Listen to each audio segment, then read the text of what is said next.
EC আইন কি শুধু হকারদের জন্য কিনা? ইসি আইন অর্থ কি বোঝাতেছে আমরা বুঝি না, আমাদেরকে একটু বোঝালে ভালো হবে।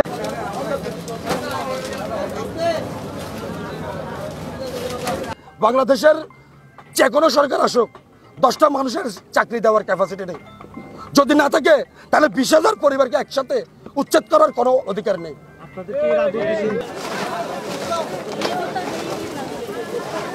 স্থাপনা রাখা যাবে না, সেই নির্দেশনা বাস্তবায়ন করার জন্য আমরা এসেছি।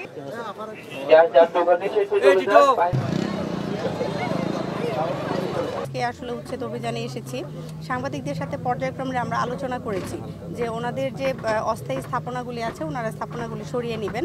এর বিষয়ে আসলে ওনারাও সহযোগিতা করেছে। আমরা সকাল থেকে এখানে আছি, মাইকিং করেছি, ব্যবসায়ী ভাই যারা আছেন তাদের সহযোগিতা দিয়েছি যে মহামান্য হাইকোর্টের আদেশকে শ্রদ্ধা করে ওনারা যেন এগুলি সরিয়ে নিয়ে যায় আর কি।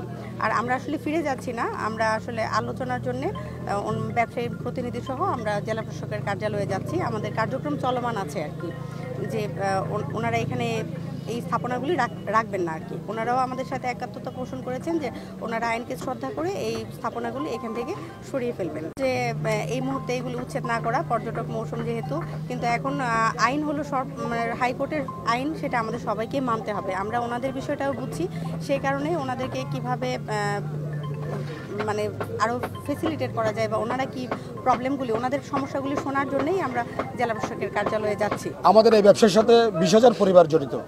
তো কক্সবাজার পর্যটন নগরী ছোট্ট শহরে যদি 20,000 পরিবারকে যদি এখন উঠে যাও, দিনে দিনে যদি রাতারাতি যদি আমাদেরকে উঠানো হয় তাহলে আমরা ব্যবসায়ীরা ক্ষতিগ্রস্ত হব।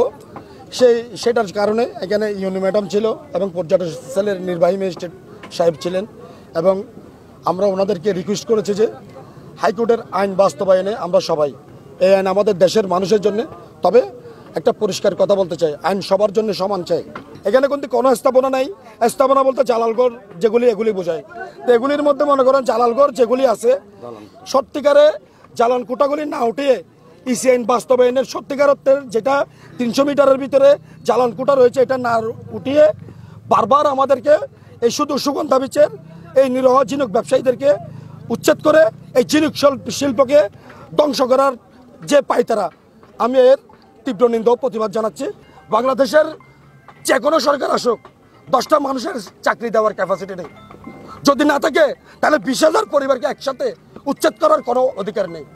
আমরা চাই যে যখন মামলা চলছিল, মামলা যখন করছে ওইখানে করা হচ্ছে, তাদেরকে সাগরে ফেলে দেওয়া নয়, তাদেরকে পুনর্বাসন করে এখান থেকে উচ্ছেদ করা হোক। ওই উল্লেখটা করা হয়েছিল।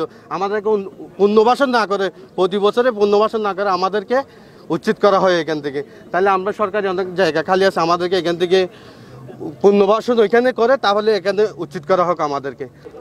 আমাদের অন্য কোনো ব্যবসা বাণিজ্য বা অন্য কোনো কাজকর্ম আমরা শিখি নাই। আমরা এটা ছাড়া বিকল্প কোনো আমাদের কোনো রাস্তাও নেই, পথও নেই। এবং ইসি আইন কি শুধু হকারদের জন্য কিনা?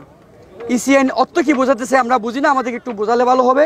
ইসি আইন অর্থ বারবার আমরা যিনি ব্যবসায়ী হকাররা নির্যাতিত কেন?